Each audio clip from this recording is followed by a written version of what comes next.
So sa video ito, pag-usapan na talakayan natin na meron daw isang pala loan up agent na naniningil kahit bayad na yung borrower at nangaharas at gumagawa pa ng mga messages na hindi kaaya-aya doon sa borrower na nakabayad na. So talakayin natin kung totoo ba ito o hindi o para isa lamang awareness para sa inyo para mas maintindihan nyo yung mga ganitong klase ng mga modus ng mga agent ng mga online loan up. Okay?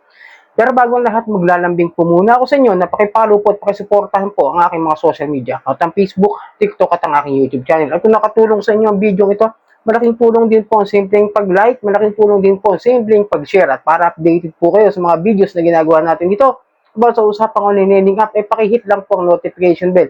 Disclaimer, hindi po ako nang hihikayat na mangutang kayo dito sa mga online loan app.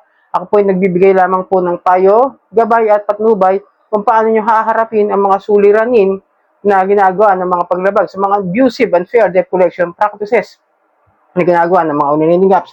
At hindi po ako attorney, hindi po ako abogado. Ako po simpleng mamamayan na kagaya ninyo. Nagre-report lang din po ng mga abusive and fair debt collection practices sa mga OLA. At hindi rin po ako nangungonsente na huwag magbayad ng utang. Okay, ito yung post galing sa isang Facebook account, no?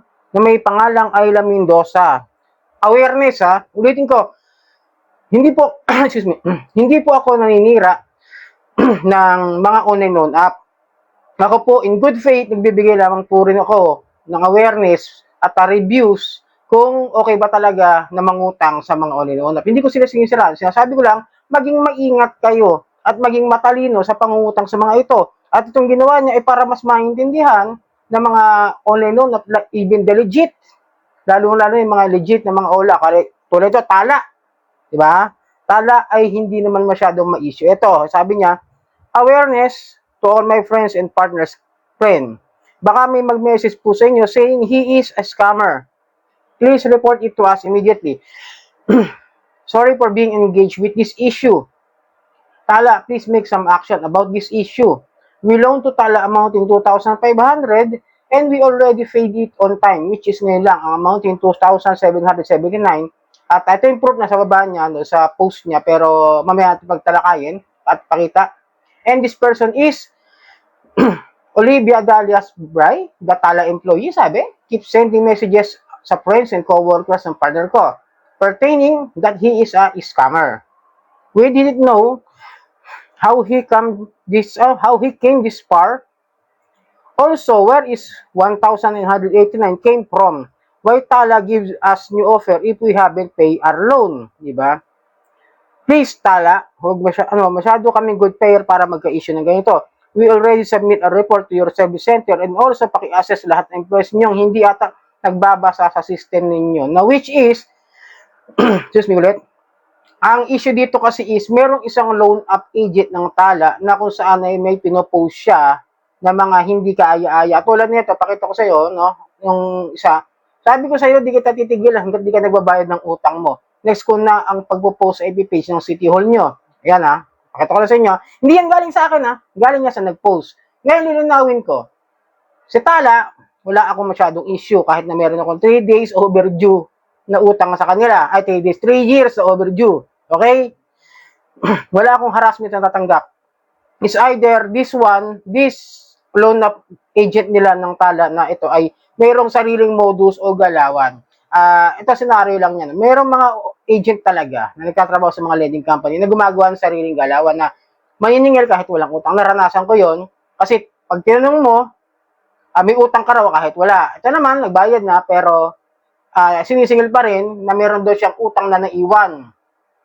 Pero may ebidensya naman yung nag-post na nagbayad na siya, full payment na nga, ayun na nga, may full payment pinost din niya. Then ito kasi yung pinipilit niya na bayaran daw nung borrower na may naiwan siyang 1,989, which is, ito nga, nakita ko nga, tapos meron siyang extension payment amount na 800. Now, for me, no, mga ka-Johnny, sa Tala, wala akong maalala na extension payment amount o yung partial payment na 800, mga ganyan, no? Either, sa pagkakaalam ko at kilala ko kay Tala, one-time payment lagi yan. No, kahit sa mga kaibigan ko na gumagamit ng Tala, laging one-time payment yan.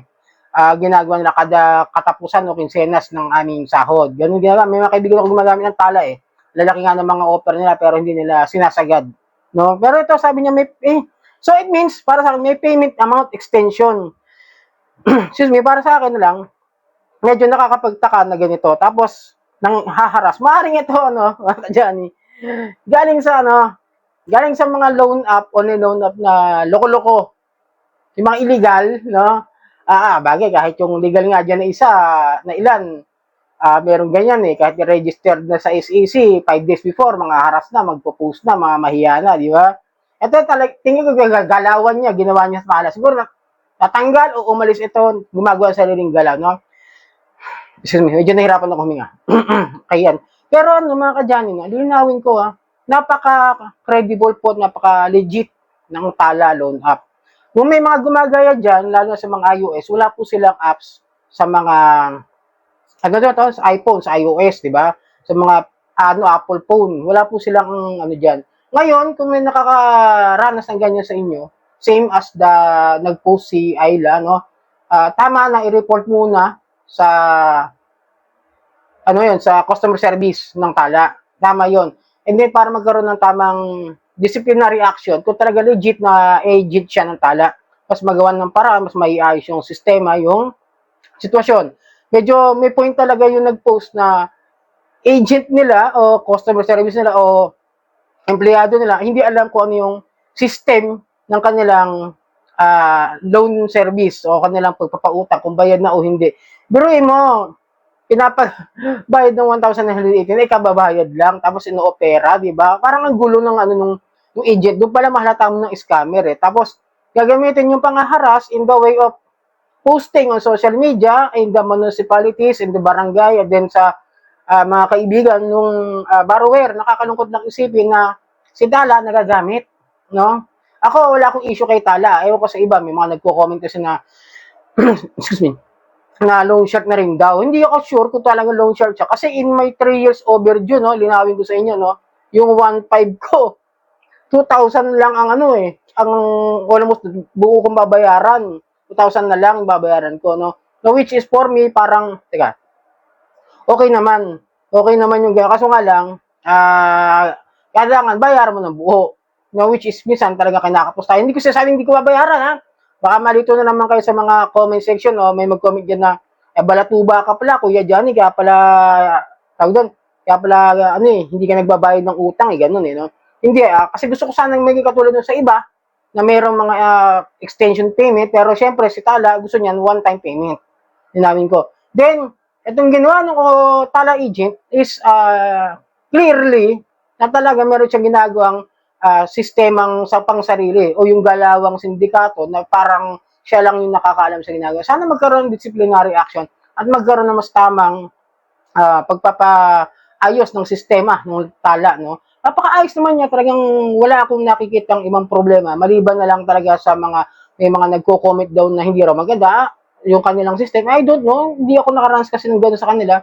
One of the legit online loan app na nasubukan ko at naranasan ko na mautangan at nagkaroon nga ako ng problema na hindi ako nakapagbayad agad. So sana nakatulong ang video ito, So muli, pakisuporta po ang aking mga social media account, Facebook, TikTok at ang aking YouTube. Maraming salamat sa ulitin.